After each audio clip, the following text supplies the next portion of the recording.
एकदम से जो फ्रूट्स हैं उसने मीठा खाया जुकाम हो गया, ठंडा खाया जुकाम हो गया, आइसक्रीम खाई जुकाम हो गया। मतलब उसका बॉडी क्या कर रही है अब, एक ओवर रिएक्शन दे रही है, आपको ओवर रिएक्शन दे रही है।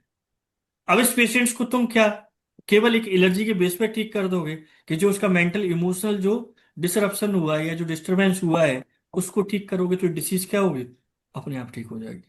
ये फिजिशियन को देखना है कि डिसीज किस लेवल पे है, आपकी डिसीज पे आप किस लेवल पे क्या कर रहे हो, सफर कर रहे हो। अगर तुम यहाँ पे जाके उसको आर्सेनिक एल्बम आर्साइड आप उसको जो भी ड्रग आके उसको दबा दोगे, तो पेशेंट्स का मेंटल इमोशनल लेवल क्या हो जाएगा, वहां पे पैथोलॉजी बढ़ जाएगी। चाहे वो होम्योपैथी से करो, चाहे सप्रेस, चाहे एलोपैथिकली से करो। जहां पर भी सप्रेशन होगा उसका मेंटल इमोशंस क्या होगा, डिस्टर्ब होगा। और डॉक्टर्स क्या बोलेंगे, नहीं हमने तो उसका जुकाम और जो कोराइजा था जो स्नीजिंग थी वो ठीक कर दी, उसका एलर्जी में फायदा है। और मे बी उस एलर्जी के ठीक होने के बाद में उसका कॉन्फिडेंस लेवल क्या हो जाए, डाउन हो जाए, और भी ज्यादा उसका मेमोरी उसकी अफेक्टेड हो जाए। अभी तो कॉन्फिडेंस लेवल डाउन था और आगे जाके अब उसे याद ही नहीं हो रहा है। अब उसको जो चीज पढ़ता था बहुत अच्छे से याद होता था, वैसे चाहे बी को कॉन्फिडेंस लेवल, लेकिन वो बढ़िया लिख लेता था। आजकल उसको लिखने में दिक्कत आ रही, शब्दों को भूलने लगा बच्चा। उसका कंसंट्रेशन उसका गड़बड़ हो गया है। तो अब ये जो केस है जिसकी एलर्जी ठीक हो गई और मेंटल लेवल उसका डिस्टर्ब हो गया, तो ये सही डायरेक्शन में गया कि गलत डायरेक्शन में गया, इस पे कोई देखना नहीं चाहता। प्रॉब्लम यहाँ है, हम लोग कहाँ पे जाते हैं, हमने उसकी एलर्जी ठीक कर दी ना, लेकिन उस एलर्जी के ठीक करने में पेशेंट्स को क्या कीमत चुकानी पड़ी, उसकी कोई बात नहीं है। पेशेंट को क्या कीमत चुकानी पड़ी, अपना मेमोरी से हाथ धो बैठा, अपना इंटेलेक्ट उसका उसका गड़बड़ हो गया, उसका जो डिसीजन जो मेकिंग कैपेसिटी थी वो उसकी डाउन हो गई, क्योंकि तुमने क्या किया, रॉन्ग डायरेक्शन में ट्रीटमेंट को लेके, कि तुम छींकों के पीछे पड़ गए, तुम उसके रनिंग नोज के पीछे पड़ गए। और जबकि ट्रीट किसको करना चाहिए था, बेसिक कॉज था। उसका इम्यून सिस्टम स्ट्रांग होता, उसका बूस्टअप होती उसके वाइटल फोर्स, उस चीज से निकलता, ये चीज ऑटोमेटिकली अपने आप क्या होती, ठीक हो जाती। लेकिन अपन लोगों ने क्या किया, उल्टे लेके चले, यानी हम इसकी छींकों के पीछे पड़ गए। ये केसेस बड़े बोले कि सेंसिटिव केस है जिसको बहुत केयरफुली हैंडल किया जाता है। आप इसको केयरफुली हैंडल नहीं करोगे, ये डिजीज अस्थमा में बदल जाती है, डेफिनेटली साइनोसाइटिस में बदल जाती है। क्योंकि रिकरेंट कोल्ड एंड कोराइजा हो रहा है, उसको एलर्जी है, म्यूकस मेम्ब्रेन इन्फ्लेम्ड रहेंगे, तो धीमे धीमे वहां पे क्या होगा, निजल पॉलिप डेवलप होगा, वहां पे जाके अस्थमेटिक कंडीशन डेवलप होगा, साइनोसाइटिस डेवलप होगा। बोलते हैं कुछ जो पेशेंट्स है उनको बहुत केयरफुली हैंडल करना चाहिए, वैसे तो सबको ही करना चाहिए, स्पेशली जैसे ज्वाइंट पेन। ज्वाइंट पेन को अब आप केयरफुली हैंडल नहीं करते हो, आपका पेशेंट हार्ट अटैक खाएगा और निकल जाएगा। और आपको एहसास भी नहीं होगा कि हार्ट अटैक तुमने दिया, कि उसने दिया, कि उसको वैक्सीन ने दिया, वो किसने दिया, ये कोई डिसाइड ही नहीं कर पाएगा।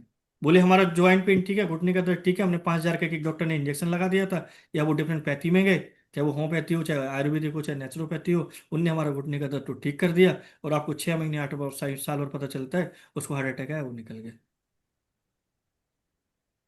क्योंकि जो जॉइंट्स पेन है ये तो भी तुम्हारे को मालूम है, कैंट लिखते हैं, हैनीमैन लिखते हैं, ये कैसे तुम्हारे केयरफुल ट्रीट करने वाले हैं, क्योंकि इनकी डिसीज सीधी कहां पे जाती है, डीपर लेवल पे, डीपर लेवल पे।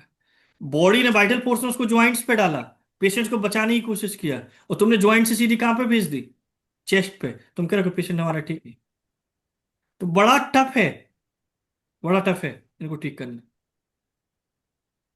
अब प्रॉब्लम वही है कि अब तुम बोलोगे सर हमने दिया और उसको आराम नहीं हुआ क्योंकि उसमें लंबा समय लगना था, और पेशेंट कैसा है, इम्पेशेंस।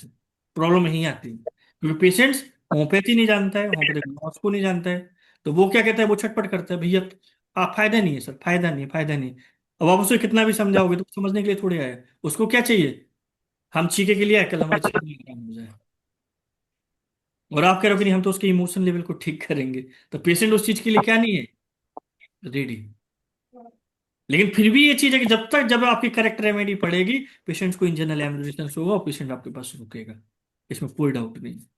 ऐसा थोड़ी है कि हम उसे राइट रेमेडी दें और पेशेंट से बोले कि ठीक है हमें कम नहीं हुई है, हो सकता है ऐसा, बहुत कम केसेस में जहां पर वाइटलिटी बहुत ज्यादा वीक है, इतनी ज्यादा वीक है कि उसको समय लेना है, समय लगना है उसमें स्ट्रॉन्ग होने में। अगर वाइटलिटी जरा सा भी स्ट्रॉन्ग है तो पेशेंट्स को हाल इमोशन हो जाता है कि हाँ कुछ बेटर है, 5-10%। और ज्यादा जरूरत से ज्यादा वीक है तो डेफिनेटली वहां पर टाइम लगना है, पेशेंट ठीक होना है पेशेंट्स को तो समय देना पड़ेगा। जैसे मुझसे भी पेशेंट्स बोलते हैं तो मैं एक ही चीज बोलता हूँ, समय का मुझे पता नहीं लेकिन मेरे पास रहोगे हम ठीक कर देंगे, ये हम कह सकते हैं। जो हमें समय चाहिए वो आपको देना पड़ेगा, इसके लिए रेडी हो देन आगे बढ़ो, नहीं तो अपना पैसा बर्बाद मत करो, समय और पैसा। अब उस जगह पर वेस्टेज करो जहां पे आप रुक सकते हो। हम भी वहां पे मेहनत करें जो रुक सकते हैं, राइट ना। लेकिन ये बड़ा डिसीजन है। हकीकत है राइट रेमेडी आई तो वो अपने आप ही रुकेंगे, ये सच्चाई है, यही होना चाहिए बेसिकली। अब जो इस तरीके से अगर सपोज सेल्फ हेट डेवलप हो रहा हो किसी पर्सन में, क्या मेडिसिन प्रिस्क्राइब करोगे?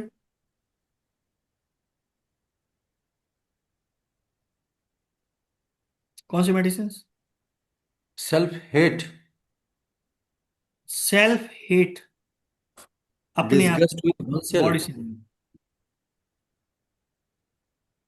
इसको वो ये क्या बोलते हैं ना कि जब अपनी मटीरिया मेडिका बहुत अच्छी नहीं होती है ना, हम रूब्रिक बहुत गलत लेते हैं। क्योंकि मटीरिया मेडिका से रूब्रिक बनाए गए, मटीरिया मेडिका से रेपर्टरी बनाई गई है, इसलिए मटीरिया